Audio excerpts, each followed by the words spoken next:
Hey everyone, I'm John Lynn, the founder and chief editor at Healthcare IT Today. We're excited to bring you another in our series of interviews with top leaders in health IT. And our guest today is Scott Alderman. He's VP of Operations at CyncHealth. Welcome, Scott.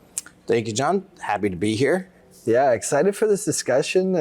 Tell us a little bit about yourself and CyncHealth. It seems like you guys have been growing rapidly. Yeah, absolutely. So I've actually been on board for about 8-9 months with CyncHealth, and prior to that, I actually was part of what they called the CyncHealth Iowa board. And I was the chief information officer for a healthcare system out of Iowa. Mm-hmm. And actually, the more that I got to know and see in the growth of CyncHealth, it really helped me. Really start making some decisions about wanting to do more for the care of patients, and really take a lot of my experience and move that over into where I could impact more broadly instead of necessarily in a specific area. And so I did. I worked with CyncHealth and decided that I wanted to come over and help really, again, take a lot of those experiences I had from an acute setting and really start using that to help with how data sharing and how the IT side of things could really help with promoting the mission of CyncHealth and be a part of that growth. Interesting. I don't think I've ever heard someone make that move, but it makes sense, right? You can have a big impact with an organization like CyncHealth. Absolutely, yeah. It was interesting because as I was looking at it, it's either one, you have it a little more microcosmically, or you can really have that impact that really impacts more across the board, whether it's across the entire state or nationally. Yeah, that's interesting too. So talk to us about, how does the need for sharing data and interoperability drive CyncHealth's business? Well, I think it's really the need for improving patient care, right, across our nation. And the thing that really CyncHealth focuses on is doing exactly that, right? That's what we're in business to do. We have filled a need across the state of Nebraska and Iowa, and actually in a number of other smaller sort of settings and areas throughout different parts of the country. But it's important because, again, I gotta state, I know the obvious, which is the need for it exists out there. However, the more that we can use the technologies that really are developing out there and be able to bring that together, so that not only is it that it's quickly available for the delivery of patient care, mm-hmm. whether it's from the physician, the clinician, pharmacy. I mean, it just really depends on all aspects, right? That they need to be able to do that easily. It needs to be accessible.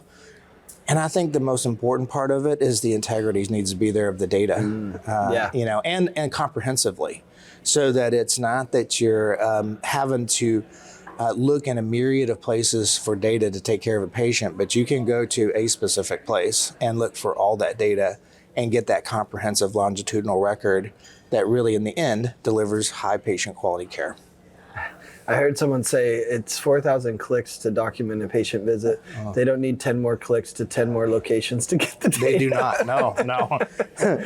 Let's get rid of the clicks, right? Yeah, it makes sense. Yeah. Well, you recently made a change, and started working with SES for direct messaging. Talk about that decision to work with SES for, direct secure messaging, and also the HISP services. Yeah, sure. It's simplistic in one way, and the other way, I think, in itself was fortuitous, or even better yet, it was probably the way that we wanted to again look across the board at our partners. Be it in IT for as long as I have, and especially in healthcare, I've had many mentors that talk about. One of the things that help organizations be successful, to include an individual drive in the strategies, is that you have to have a good list of vendor partners. Yeah. And there's a difference between just having a vendor versus a vendor partner. I mean, you're sharing strategies. You're mm-hmm. trying to realize economies out of things, drive down the cost of healthcare, not increase the cost of healthcare. And I'm not saying all of that was in there, but there was pieces of it with SES. SES had been a long-term partner with us, CyncHealth Nebraska. Okay. And so the opportunity and some strategic changes we were making in the CyncHealth Iowa side really presented itself an opportunity for us to relook at the current HISP provider and see if that was going to continue, or is it something that we wanted to really take advantage of. And so going through an RFP process like we need to do, right? Sure. We had several vendors that had participated in that, SCS, of course, being one of them, already a partner. But in the end, what we did find is that not only was it, economically make sense for us, but there was good synergies in the fact that, we had the single vendor partner who understood our strategy, right? Yeah, and really helped us with driving that decision and for the state of Iowa. That's great. I mean, I remember, if you're a CIO, every CIO is like, how do I streamline my vendors? Because there's so many. Yeah. It's probably the same thing for CyncHealth. Well, there's part of it, and again, I don't know that we'd sit here and say you have to do that every time, because you got to do what makes sense. Yeah. And so this hit for me, all categories. It made sense. Good partner. They had demonstrated, SCS had demonstrated for years, the service delivery they had within the state of Nebraska. Great product, great services, and so therefore, as we went through that process, those things did take into consideration. Yeah, it's interesting. I've heard a few people say that about SCS here, so that's interesting to hear it from you as well. Mm-hmm. Yep. What are some of the top use cases that you're seeing from your participants, the organizations that you work with when it comes to sharing health data, and maybe some examples where SCS helps as well?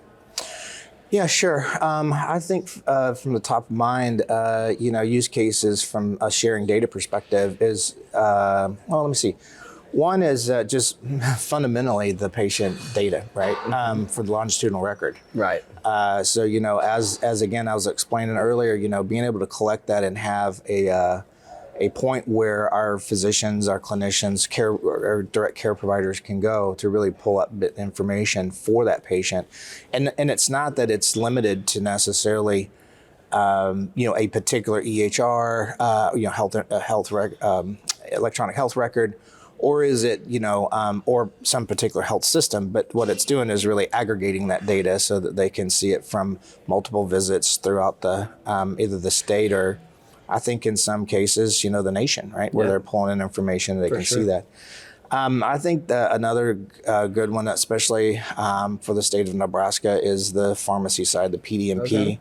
So being able to monitor prescription drugs and, being able to make sure that as, again, our care providers are being able to look at that information, helps with adverse medications or things like that, that for me, as I've been in the business for some time, those medication errors, account for a pretty large amount of adverse effect to our patients. And so being able to have that information is just, it's, in our business, right, we always talk about the ROI, right? And when you save a life, right, the ROI is right there, one time, right? So exactly. It's always interesting. How do you measure the value of saving a life? And you're right. Like you saved one life, and the PDMP stuff. You're talking about opioid crisis, et cetera, which saves lots of lives. Absolutely. Impacted so many. Yeah, event notifications is another one. E-case reporting. So those are just, I think, a few off the top of my head. Yeah. Do you know of any, patient stories and how they've been impacted by health sharing that you can share?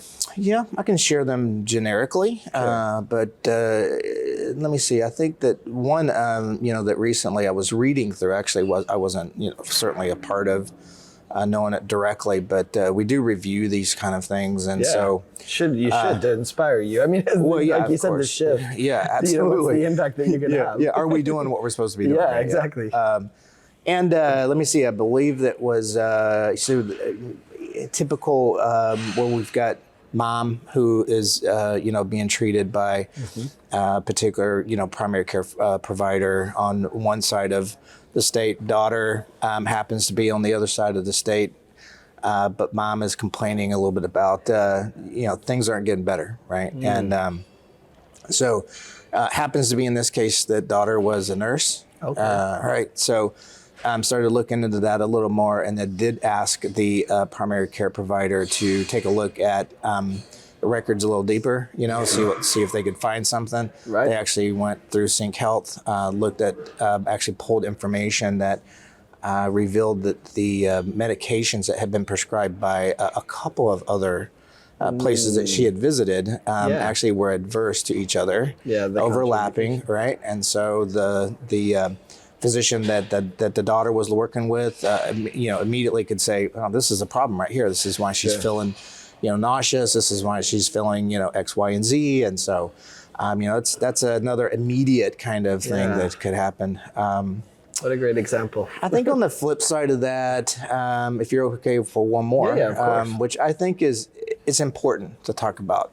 It's not fun to talk about, but believe it or not, there's a need for this. And so we actually had one where patient passed away, but through an event notification process, was able to notify the primary care provider. They were able to know, right? And there's been a lot of cases where actually even some of the other facilities I've worked in before, they actually are reaching out, trying to get a hold of a patient.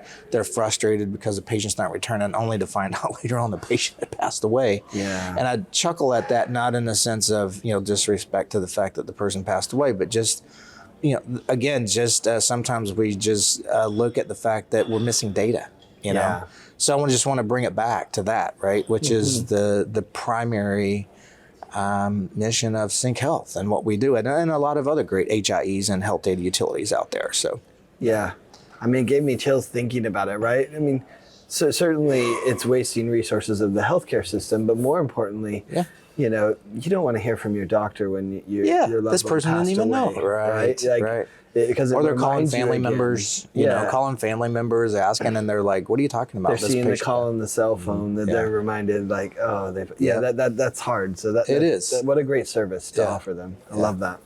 Well, it's interesting you mentioned the health data utility, right? CyncHealth is a health data utility. It's all the buzz at the health sharing conferences, especially HIEs. Talk to us about that evolution. What does it mean for an HIE to be a health data utility, and kind of where will that end up? So this one, I will tell you just again, because of being a little newer to this side of it, I can give you my perspective of it, and certainly what I've grown to know, and what has lured me into being part of the, like I say, the plan, right? And so, go back quite a few years. I was part of another state where I had, I think, jumped in and was helping with the idea of when the HIE was, or the Rio, however you wanted to label I go these. back to Rio, so. And wanted to be a part of. Again, I think I've always been drawn to that immediate. You know how you have those moments where you're just like you can talk until you're blue in the face with a lot of folks around here, even outside of this, and we don't get it. What's the need for an HIE? What's the need for an HDU? What's the need for a Rio? And then there's some folks, and I'll put myself in that, which is like, why would you not want to do that, right? Yeah, it's the right thing to do. And so, and I'm sorry to draw this out a little bit. I want to give you a little bit of a background, but going through that process, it starts off with just the fact of trying to set a standard, if you will, on how we're going to collect data, which that's very simplistic, and I've probably oversimplified that because but as hard we know, to do. It's simple to say, hard to do. But as we know, right, that has become the crux of it all, right? Is because there's who makes those decisions. And anyway, fast forwarding, I think to the development of health information exchange, that's been some development and some improvement about how we do that, and of course, building the technologies around how to help do that, because we certainly can't seem to get all the EHR vendors or other entities that are providing data to come to some conclusion of where they want to go. The health data utility, and as it's progressing, is really adding more to not just collecting of data and standardizing the data, but it is building really those use cases. It's also acting in the capacity of being that orchestrator, if you will, to help drive, even if it's governmental regulatory direction, but being able to pull that together and then deliver that in a way that brings value back. And I'm going to key in on that because this is where we get stuck, right? All we ever heard, I'll throw myself in there too, as a CIO, I heard it many times, what's the value these HIEs are bringing us?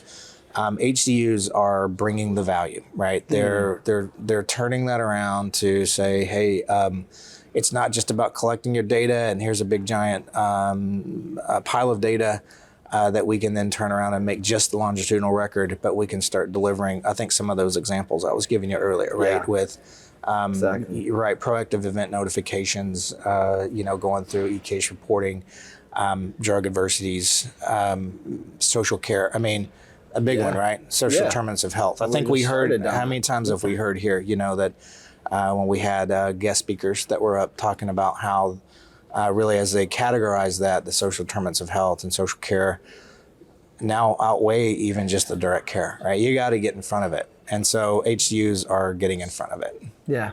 Well, that's a good point. The health data utility has to have that data to be a utility that's useful Absolutely. and provides the value that you talk about. So I think that is, to me, that's the shift from HIE was, I just want your data and I'm going to share the data, but I don't know why. Right. Health data utility is like, hey, I have to be useful with the data and sharing, and let's make sure it's useful to the people that are part of the network. You said it much simpler than I did. And probably more Hey, that's my comprehensible. job.